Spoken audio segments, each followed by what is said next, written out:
Mobile Legends ဆိုတာလားနိုင်ချီနှစ်နဲ့ချီကြာနေပြီဆိုပေမဲ့ကိုယ့်ရဲ့စီနီယာကိုယ့်ကို CC ထက် scale shot ပစ်လိုက်ဘလင်းမရှိတော့ဘူးဒီ hero က bust များတယ်အဆရှိတဲ့စကားလုံးတွေကိုပြောနေပေမဲ့ကိုယ့်ကိုဘာလို့ခိုင်းမှမသိဘူးအဲ့စကားလုံးတွေကဘာလဲဆိုတာကိုဒီဗီဒီယိုကိုအဆုံးထိကြည့်ပြီး Mobile Legends player တွေအတုံးများတဲ့စကားလုံးတွေကိုလုံးဝနားလည်တော့မှာပါအားလုံးပဲမင်္ဂလာပါ Gas Gaming Channel နဲ့ပြန်လည်ပြီးတော့ကြိုဆိုလိုက်ပါတယ်ဒီနေ့ဒီဗီဒီယိုမှာ Mobile Legends နဲ့ကစကေးမျိုးစားတွေကိုပြီးကနာတွေနားလည်တော့အောင်တေချာလေးရှင်းပြပြီးတော့မှဖြစ်ပါတယ်ကိုက guide ဗီဒီယိုတွေကြည့်တဲ့အခါပဲဖြစ်ဖြစ် pro player တွေစတွင်းလှည့်တဲ့အခါကြားလေးရှိတဲ့ skill terms တွေအားလုံးကိုဒီဗီဒီယိုမှာတပုတ်တည်းနဲ့တည်သွားစေမှာပဲဖြစ်ပါတယ်ဒါဆိုစလိုက်အောင်ပထမဆုံး passive skill အကြောင်းပြောကြရအောင် passive skill ဆိုတာကိုယ်တိုင်နှိမ့်စရာမလိုဘဲနဲ့ hero နဲ့အတူအလိုလျောက်အလုံးလုံးနေတဲ့ skill တစ်ခုဖြစ်ပါတယ်ဥပမာခင်မီရဲ့ passive က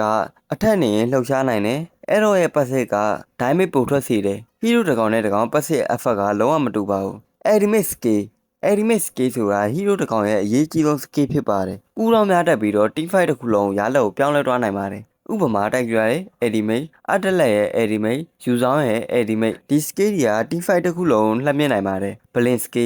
skill ဆိုတာတနေရာကနေတနေရာချက်ချင်းရွှေ့သွားတဲ့ skill ဖြစ်ပါတယ် Flicker က blink skill ရဲ့အကောင်းဆုံးဥပမာတစ်ခုပါပဲ blink skill ရှိတဲ့ hero တွေကဗဒဲတွေမှာအဝင်အထွက်ပိုလွယ်စေပါတယ် dash skill dash က blink နဲ့ဆင်တူပေမဲ့ hero ရဲ့ရွှေ့သွားတဲ့ animation ကိုမြင်ရပါတယ် Banadata Joy Lancelot ဒီ hero တွေက dash skill များတဲ့ hero တွေဖြစ်ပါတယ် skill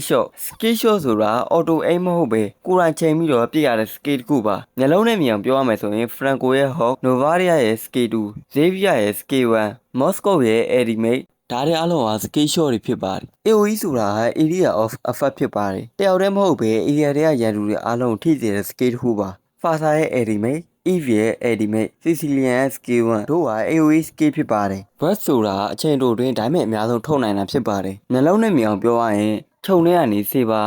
လာနေတဲ့ရန်သူတကောင်ကိုတန်းပြီးတော့မြှောက်လိုက်တာပဲဖြစ်ပါတယ်ကွန်ဘိုတစ်ခါတည်းနဲ့ပဲမစမန်ကိုဖျက်နိုင်ပါတယ်စေပါအူရာဟဲလေးတို့လည်း Burst hero တွေဖြစ်ပါတယ်ဒါကြောင့် player တွေက Burst hero တွေလို့ပြောကြတာဖြစ်ပါတယ်ဖုတ်ဆိုတာဗဒဲမစခင်အဝေးကနေပဲရန်သူတွင်းနေအောင်လုပ်တာဖြစ်ပါတယ် Novaria Sicilian Fasa ဒီလိုမျိုး hero တွေကဖုတ်လုပ်လို့ရတဲ့ hero တွေပဲဖြစ်ပါတယ် CC ဆိုတာ crown control ဖြစ်ပါတယ်ရန်သူကိုထိန်းချုပ်နိုင်တဲ့အဖက်အားလုံးကို CC လို့ခေါ်ပါတယ် Stun Freeze Immobilize Super Rush Airborne ဒါတွေအားလုံးဟာ CC skill တွေဖြစ်ပါတယ် Airborne ဆိုတာရန်သူကိုလေထဲကိုမြှောက်တင်လိုက်တဲ့အဖက်တစ်ခုဖြစ်ပါတယ် Knock up လို့လည်းခေါ်ပါတယ်တိုက်ရီယာ skill 2ကိုတွန်းပြီးွားရင်နောက်တစ်ချက်ထပ်နေတဲ့အခါ Airborne မိစေပါတယ်ချောင်းရဲ့ကြီးကွန်းတို့နောက်ဆုံးအဆင့်ကလည်း Airborne မိစေပြီးတော့ Minotaur Skill 1 Ultimate ဒါတွေကလည်း Airborne skill တွေဖြစ်ပါတယ်immune ဆိုတာ CC effect တွေကိုမထိအောင်ကာကွယ်ပေးတာဖြစ်ပါတယ် Landlord ရဲ့ skill 2 Bomber ရဲ့ ultimate Purify ဒါတွေက immune effect တွေဖြစ်ပါတယ် Life Steal ဆိုတာကိုပေးလိုက်တဲ့ damage အပေါ်မူတည်ပြီးတော့ HP ပြန်ရတာဖြစ်ပါတယ်